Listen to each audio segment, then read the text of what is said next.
로마서는 그 율법에 대해서 그리고 은혜에 대해서 자세하게 우리에게 알려주는 말씀이다라고 할 수가 있습니다.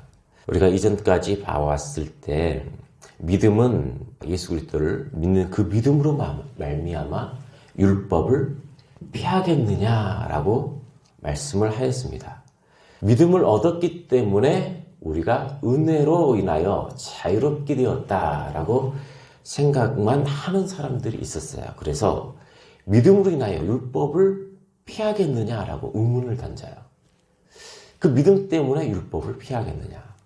성경은 그렇지 않다라고 얘기를 하였습니다. 도리어 율법을 굳게 세운다라고 3장 마지막 절은 얘기를 하였습니다. 어떻게 그리고 그 율법을 그러므로 어떻게 여겨야 될 것인가? 라에 대한 질문에서 결국 율법은 선한 것이다 라고 종교를 맺어요. 율법은 결국에는 선한 것이다. 이 말이 하고 싶었던 거예요. 그래서 율법은 어떠한 기능을 하는가? 첫째로 율법은 스포하는 기능이 있다라고 했어요. 마지막 결말을 미리 알려준다라는 거예요. 율법을 통하여 우리가 죄인인 것을 알게 한다. 모든 사람이 죄인인 것을 율법을 통하여 미리 알게 된다라는 것입니다. 그래서 우리에게 그 죄에 따라 사망이 이르게 되는 거구나. 우리는 비참한 존재이구나. 이것을 알게 하는 것이 율법이다. 그래서 율법이 선한 것이다 라는 거예요. 하나님의 지혜와 그리고 심판을 알게 하기 때문에. 그리고 두 번째는 모든 사람이 죄인인 것을 알게 합니다. 그래서 모든 사람이 죄인인 것을 알게 하기 때문에 예수 그리스도께 나아갈 수밖에 없는 거예요. 예수 그리스도만이 우리의 구원자가 되시기 때문에 그 길을 율법이 예수 그리스도께 안내하는 몽학선생이다. 초등학교 교사와 같다라고 얘기를 하였습니다. 그래서 율법은 선한 것이다. 그리고 셋째는 율법은 사람들을 깨닫게 하여서 그 하나님의 은혜로 인도한다. 율법 자체가 은혜가 되는 것이 아니라 율법을 통하여 자신이 죄인인 것을 알게 되었기 때문에 예수 그리스도께 나아가고 그 나아감으로써 깨닫게 되어 하나님께 주시는 그 은혜를 경험하게 한다. 그래서 율법은 선한 것이다 라고 말씀을 하였습니다. 우리 안에 있는 우리의 육신 안에 있는 그 율법이 우리의 마음의 법과 싸워서 죄의 법 안으로 죄의 법으로 사로잡는 것을 보는도다라고 7장 23절에는 말씀을 하였습니다. 그래서 죄인인 것을 우리가 신하게 한다, 결국에는. 그래서 24절은 오호라 나는 곤고한 사람이로다. 결국에 신하게 되는 거예요.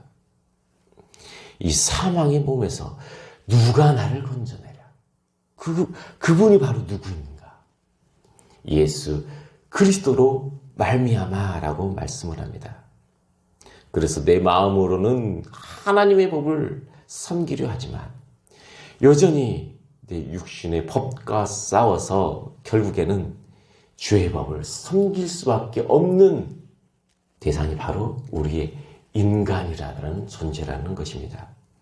결국에는 죄의 법을 섬길 수밖에 없는 비참한 상태의 존재가 바로 우리라는 것을 깨닫게 하는 것이 바로 율법이다. 그래서 믿음으로 율법을 피하는 것은 아니다라는 거예요. 이것을 깨달았기 때문에 감사한 것입니다. 그리고 해결되었기 때문이 그것이 때문이 아니라 해결은 바로 8장에서 말씀하고 있는데 바로 우리가 보는 본문입니다. 해결되었기 때문에 감사한 것이 아니라 깨달았기 때문에 감사하다고 고백하고 있습니다. 깨달았기 때문에 감사합니다. 감사한 것이다. 그 해결은 무엇인가?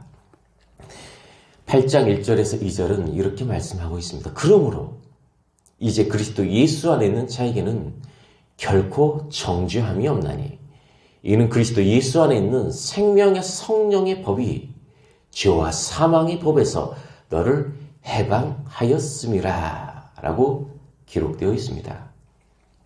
죄와 사망의 법은 그리스도 예수 안에 있는 생명의 성령의 법을 통하여 해방되어진다라고 말씀합니다. 모든 것이 그리스도 예수 안에 이루어진다라는 거예요. 8장 2절 말씀. 그리스도 예수 안에 있는 생명의 성령의 법이 그리스도 예수 안에 있는 생명의 성령의 법. 예수 안에 있는 것이 중요하다라고 강조를 하고 있습니다. 이것은 생명의 성령의 법이 먼저가 아니다라는 거예요. 하나님 성령님께 온전히 의지하기 원합니다. 성령님께 나가기를 원합니다. 그것이 먼저가 아니고 예수 그리스도 안에 있는 것이 먼저이다. 그것이 무엇보다 중요함을 알려주고 있는 말씀이다라는 거예요. 예수 그리스도와의 연합이 무엇보다 중요하고 베드로도 또한 마찬가지. 베드로 사도도 또한 연합의 그 비밀에 대해서 알려주고 있고 사도 바울도 연합에 대한 그 풍성함의 비밀을 우리에게 알려주고자 한다. 모든 것들이 모든 비밀이 예수 그리스도와 연합에 있다라는 거예요. 이 비밀을 알려주는 것이 바로 우리에게 주시는 계시다라는 것입니다. 감추어졌던 모든 비밀들을 우리에게 알려주시는 거예요. 누구를 통해서? 예수 그리스도께 주신 그 성령님을 통하여 우리에게 감추어졌던 그 비밀들을 알게 해주시는 것입니다. 그렇다면 그리스도 예수 안에 있다라는 것은 무슨 뜻일까요? 그리스도 예수 안에 있다. 그것은 그리스도 예수 안에 있다라는 것은 사랑으로 연합되었다라는 의미입니다.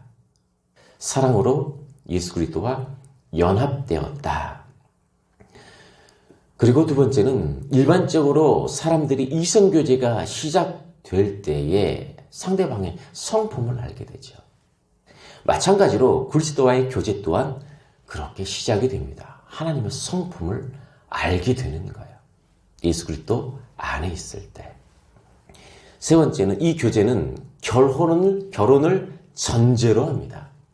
교제, 그냥 사귐이 아니라 결혼을 전제로 한 교제라는 거예요. 결혼식만 안 올렸다 뿐이지 혼인서약은 이미 했고, 그래서 동사무에서 법적으로 혼인관계에 있는 상태와 같습니다. 법적으로는 혼인관계에 있어요. 그런데 결혼식은 아직 올리지 않았다라는 것입니다. 그리고 네 번째는 신혼집이 마련되지 않은 상태이므로 그 처소를 예비하기 위하여 신랑이 결국 마지막 날에 부활의 몸으로 우리와 다시 재회하기 위하여 그때를 위하여 타국으로 먼저 간 상황입니다. 이 타국이란 말하면 천국으로 먼저 간 상황입니다. 거기에서 우리의 처소를 예비하는 거예요. 그리고 다섯 번째는 집이 천국에 마련될 예정이므로 자신도 믿음 안에서 부활해야만 그 처소에 들어갈 수 있게 됩니다.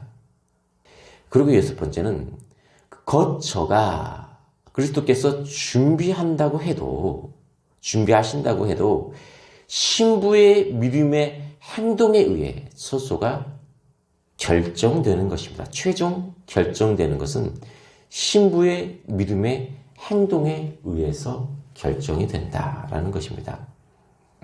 누가복음 14장 3절과 4절은 가서 너희를 위하여 거처를 예비하면 내가 다시 와서 너희를 내게로 영접하여 나 있는 곳에 너희도 있게 하리라. 내가 어디로 가는지 그 길을 너희가 아느니라 라고 기록되어 있습니다. 그리고 그 다음은 이 결혼은 처혼이 아닙니다. 처음 하는 결혼이 아니에요. 재혼입니다. 상처로 얼룩진 자신의 이혼 상황에서 나를 받아주고 나를 진정으로 사랑해줄 새로운 신랑을 찾게 된 것입니다. 예전에는 마귀의 뜻대로 살아가는 종의 신분이었어요. 그리고 8번째는 이혼한 대상은 예전에 사랑했던 전 남편, 곧 마귀입니다.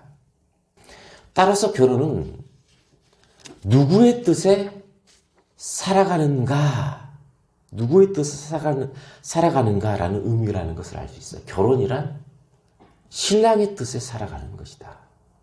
그래서 바울도 최종적인 결정권을 신랑에게 둬요. 왜냐하면 성경의 뜻이 바로 거기에 있기 때문에.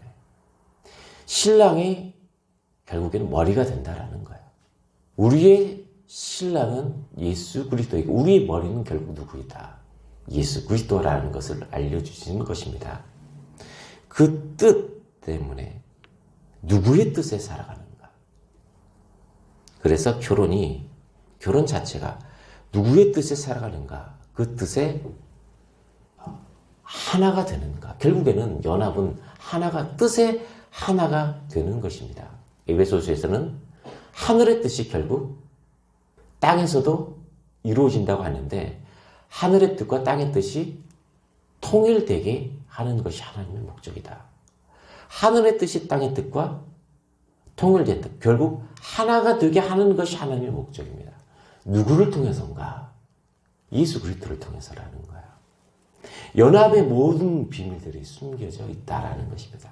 그래서 하나님과 교제가 무엇보다 중요하고 예수 그리스도와 교제 없이는 그것들을 깨달을 수가 없다라는 거예요. 그러나 우리는 옛 남편이 그리울 때가 있기도 해요. 왜냐하면 그것이 당장은 즐거운 것이기 때문에, 당장은 유익처럼 보이기 때문에 그렇습니다. 아직 세상에 있기 때문에 언제든 마음만 먹으면 다시 만날 수도 있습니다. 누구와 만난다는 거예요? 신랑을 놔두고 음탕한 고멜과 같이 우리가 세상과 언제든지 연합할 수 있다. 그 여지가 있는 거예요. 왜냐하면 이미 구원은 우리에게 주어졌지만 아직은 완성되지 않은 것이기 때문에 우리가 딴 마음 먹으면 언제든지 세상과 연합될 수도 있다라는 것입니다. 10번째는 그럼에도 불구하고 그리스도인은 순결한 상태로 주를 기다리며 인내합니다. 그럼에도 불구하고 기다리는 사람이 그리스도인이다. 11번째는 신랑이 큰 뜻을 품고 있기 때문에 그 뜻에 순종하면서 신랑과 지회를 기다립니다. 왜 순종해야 되는가? 하나가 되기 위하여. 12번째는 부활은 죽음이 선행되어야 가능합니다. 죽지 않으면 부활이 없다라는 거예요. 그런데 그 부활을 준비하는 사람이 결국 예수 그리스도를 믿는 사람이에요. 믿음으로써 부활을 소망으로 품고 나아가는 사람이 결국은 행동이 수반된다라는 거예요. 그것이 결정짓게 되는 것입니다. 믿음이 없으면 행동이 나타날 수가 없다라는 거예요. 왜냐하면 믿지 않기 때문에 왜 해야 되는가? 믿기 때문에 그 행동을 하는 거예요. 왜냐하면 소망 때문에. 그래서 순종하면서 재회를 기다립니다. 그리고 부활이 선행되어야 하는데 죽음의 끝이 바로 부활이기 때문이라고 13절은 말씀하고 있습니다. 죽음의 끝이 바로 부활의 시작이다. 결국 죽어야 끝난다. 그 죽음은 우리의 육체가 있어야만 죽는 거예요. 육체가 없으면 죽을 수가 없잖아요. 육체가 있어야만 죽는 것인데 그 죽음의 의미를 가장 가치 있게 만들어라라는 것이 핵심 포인트입니다. 그 육체가 중요하다라는 거예요. 그런데 그동안에는 그 육체가 죄의 법과 싸워서 쳤다라는 거예요. 그동안에는. 생명의 성령의 법을 통하여 어떻게 되는가? 이게 성경에서 말씀하는 포인트가 되는 것입니다. 또 13번째는 성령으로 거듭남을 의미합니다. 성령으로 거듭남을, 이 연합은 성령으로 거듭남, 이것을 통하여 하나님의 나라가 구현되며 지상에서의 고귀한 직무도 시작이 돼요. 그때부터 시작이 되는 거예요. 우리의 직무가 무엇인지를 깨닫게 되는 거예요. 뜻이 하나로 된다 그랬잖아요. 예수님께서 하신 직무가 무엇인지를 살펴보면 알게 되는 것입니다. 그 직무가 우리의 직무가 되는 거예요. 그것이 바로 십자가입니다. 십자가의 직무가 우리의 직무가 되는 것입니다.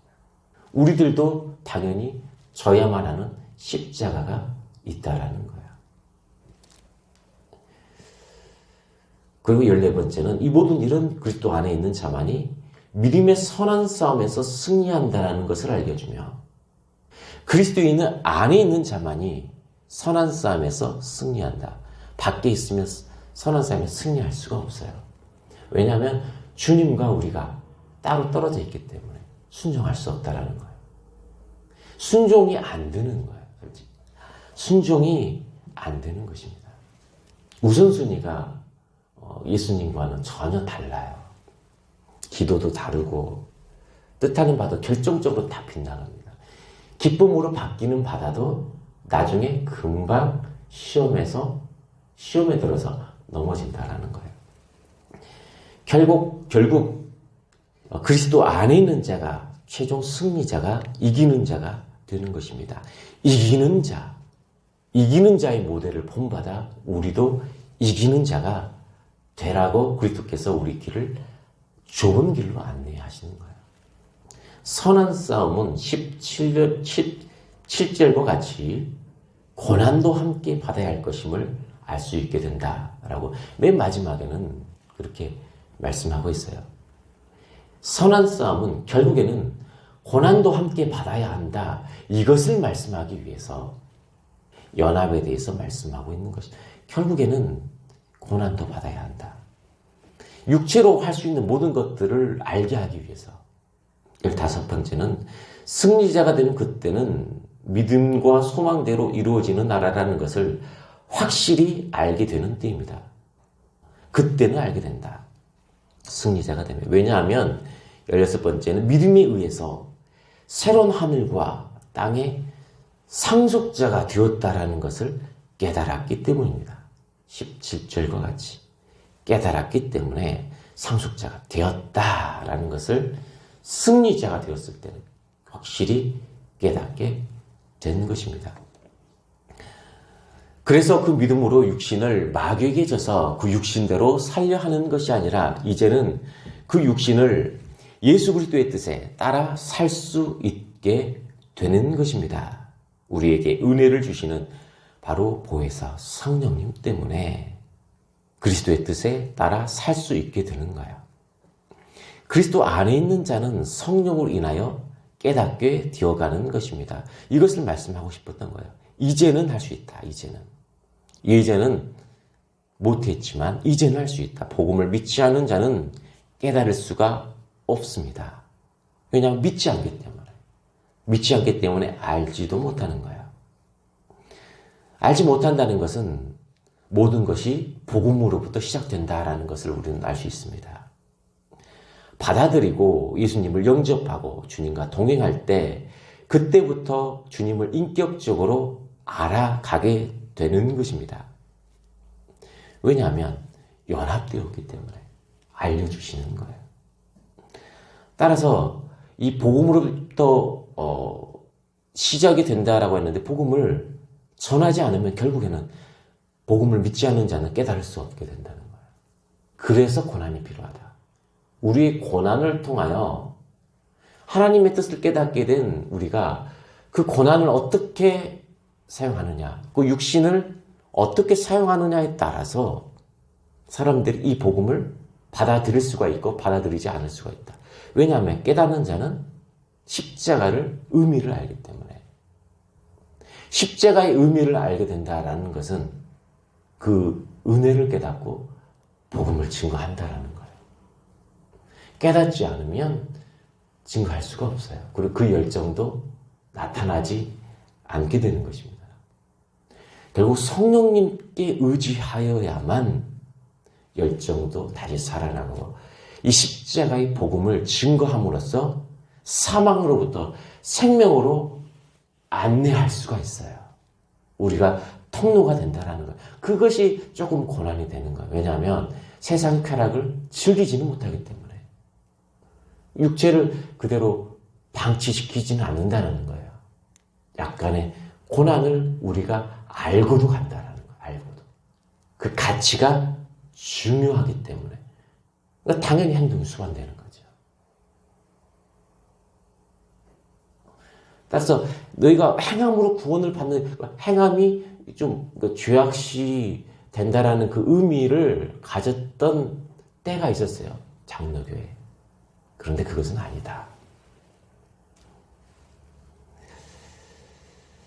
그래서 우리가 예수 그리스도를 통하여 연합되었다라는 것은 성령님으로 인하여 이제는 영적으로 싸울 준비가 되어 간다라는 것을 의미합니다. 싸울 준비가 되어져 간다 하면 이전에는 싸우면 100% 지는 상황에서 이제는 승리하여 육체를 하나님의 영광을 위하여 사용할 수 있게 된 때가 되었다라는 것입니다. 왜냐하면 영으로서 육체가 하고 싶어 했던 것을 무력화시키고 육체가 해야 할 일들을 비로소 그때부터 할 수 있게 되기 때문입니다. 그것을 알아가게 하시는 이가 바로 예수 그리스도의 영이시다라고 말씀하고 있어요. 그리스도께서 하시는 일을 할 수 있게 하는 것이 바로 예수 그리스도께서 주신 영입니다. 오늘도 우리에게 이 성령님을 주신 주님께 감사하며 우리의 육신과 싸워 이기며 우리 육신을 승리의 도구로 사용할 수 있도록 그리스도께 합당한 자가 되게 해달라고 기도하였으면 좋겠습니다. 오늘 이 자리에 오신 분들은 육체를 제어하고 이제는 그 육신을 하나님의 뜻에 합당하게 살려고 말씀과 기도로 거룩하게 하시려고 오신 것을 믿습니다. 이 육신을 어떻게 사용하여 최후 우리의 멸류관을 얻을지는 주님께 받을 그 은혜에 달려 있습니다. 그래서 오늘도 회개함으로 나아가시는 하루가 되시길 바라며 예수 그리스도의 그 보혈로서 오늘도 또한 정결하게 되고 그 거룩함으로 성령님께서 주시는 그 은혜를 누리시는 저와 여러분들이 다 되시기를 예수 그리스도의 이름으로 간절히 축원드립니다.